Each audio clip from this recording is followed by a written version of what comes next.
Assalamualaikum everyone. Welcome back to another video. I hope you all are doing well. Today's topic is about Schmidt rearrangement. इस reaction की conditions क्या हैं? हमारे पास reactants में carboxylic acid होगा और ये कन्वर्ट होगा प्राइमरी अमाइन में श्मिट रिएक्शन में। और इस रिएक्शन को करवाने के लिए जो हमें कंडीशंस रिक्वायर हैं वो है बेस हमारे पास हो एक हाइड्रोक्साइक एसिड और कंसनट्रेटेड सल्फ्यूरिक एसिड। और इस रिएक्शन की इस रीअरेंजमेंट में एक स्पेशलिटी ये भी है कि इसमें हम कीटोन को अमाइड में कन्वर्ट कर सकते हैं। हमारे पास कार्बोक्सिलिक एसिड जो है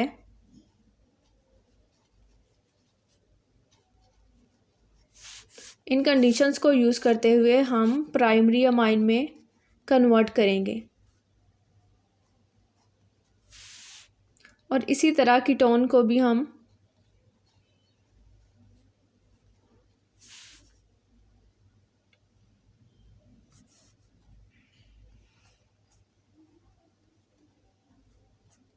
अमाइड में कन्वर्ट कर सकते हैं। इस कन्वर्जन के दौरान जो हमारे पास रीअरेंजमेंट होगी वो होगी श्मिट रीअरेंजमेंट। अब जनरल मैकेनिज़्म देख लेते हैं। सबसे पहले हम देखेंगे कार्बोक्सिलिक एसिड को जो हमने प्राइमरी अमाइन में कन्वर्ट किया है उसका क्या मैकेनिज़्म होगा।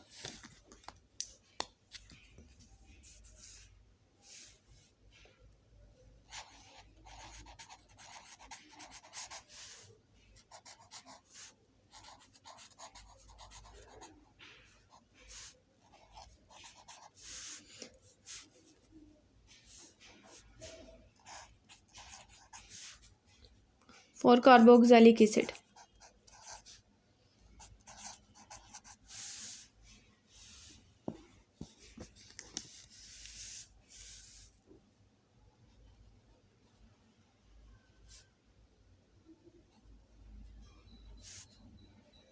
हम लोग करवाएंगे प्रोटोनेशन। प्रोटोनेशन में ये जो ऑक्सीजन है इस पे लोन पेयर्स हैं तो ये प्रोटॉन को अपनी तरफ अट्रैक्ट करेगी।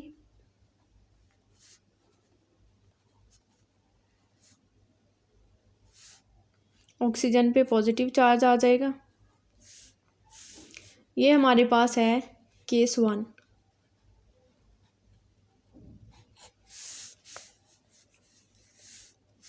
फिर उसके बाद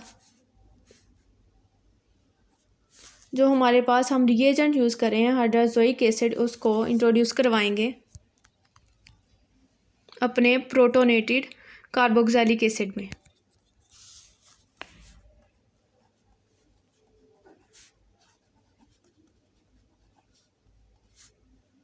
इस पे आ गया नेगेटिव चार्ज और इस नाइट्रोजन पे पॉजिटिव, क्योंकि यहाँ पे नाइट्रोजन जो है वो टेट्रावेलेंट है, यहाँ पे डाइवेलेंट है।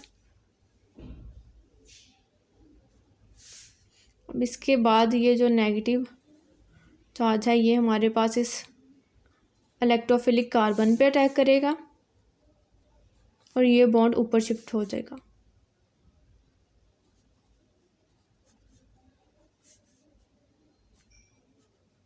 ये OH वैसे ही आ गया, साथ नाइट्रोजन हाइड्रोजन।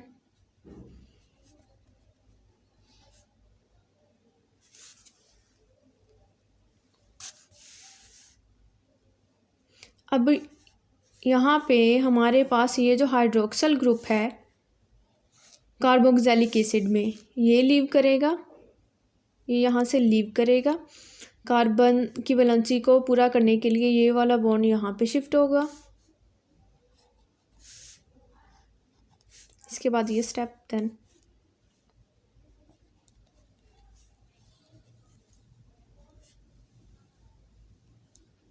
और यहाँ पे डबल बॉन्ड कार्बन का नाइट्रोजन के साथ डबल बॉन्ड आ जाएगा।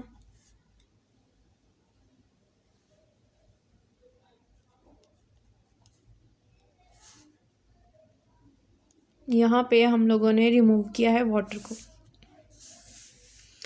अब नेक्स्ट स्टेप में हम रीअरेंज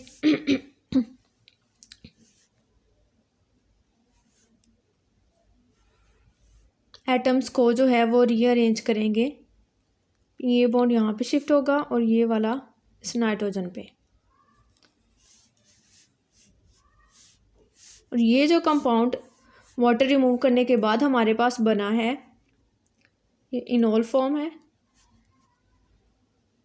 और ये जो रीअरेंजमेंट हमने की है एटम्स की, उसको हम कहेंगे टॉटोमेरिज्म।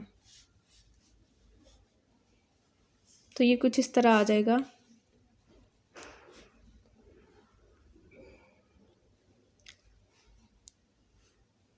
नाइट्रोजन जो है वो नेगेटिव चार्ज आ जाएगा नाइट्रोजन पे।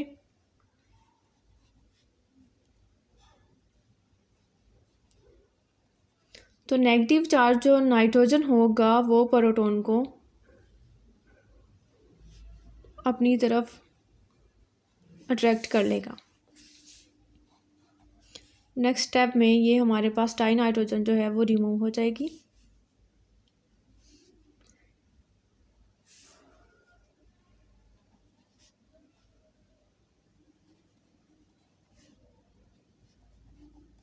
एक हाइड्रोजन बच गया और ये यहाँ पे नाइट्रोजन पे नेगेटिव चार्ज आ गया। अब इस स्टेप में हमारे पास रीअरेंजमेंट होगी। ये जो बॉन्ड है वो यहाँ पे शिफ्ट होगा और इसकी वैलेंसी को फुलफिल करने के लिए ये बॉन्ड हमारा नाइट्रोजन पे शिफ्ट होगा। यहाँ पे हमारी हुई है रीअरेंजमेंट।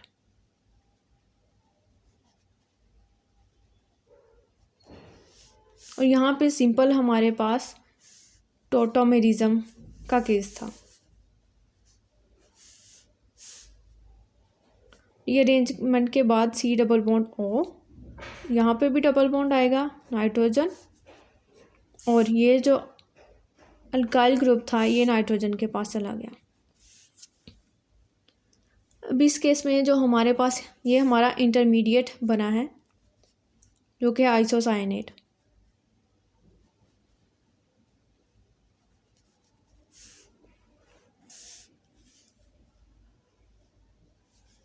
अगर नेक्स्ट हमारे मीडियम में कोई सॉल्वेंट मौजूद है तो क्या होगा। फॉर एग्ज़ाम्पल अगर वाटर है तो वाटर में से जो हाइड्रोक्सिल ग्रुप है वो इस कार्बन पे अटैक करेगा।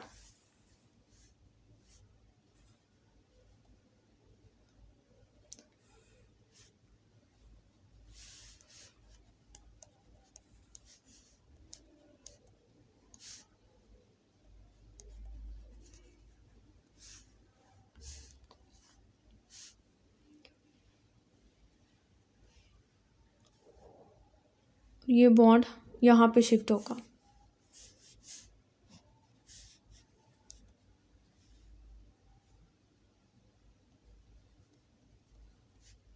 सिंगल बॉन्ड रह गया नाइट्रोजन। अब ये जो नेगेटिव चार्ज है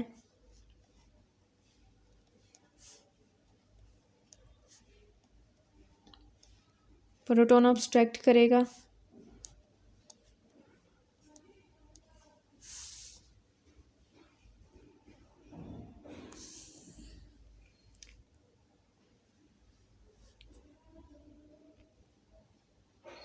ये वाला बॉन्ड यहाँ पे शिफ्ट होगा और कार्बन के 5 होंगे तो 5 में से ये वाला बॉन्ड जो है वो ब्रेक हो जाएगा इस तरह। तो ये CO2 बनेगी और साथ हमारे पास होगा NHR नेगेटिव। फर्दर इसकी प्रोटोनेशन करेंगे तो हमारे पास आ जाएगा NH2 और साथ ये जो R है ये बना हमारे पास प्राइमरी अमाइन।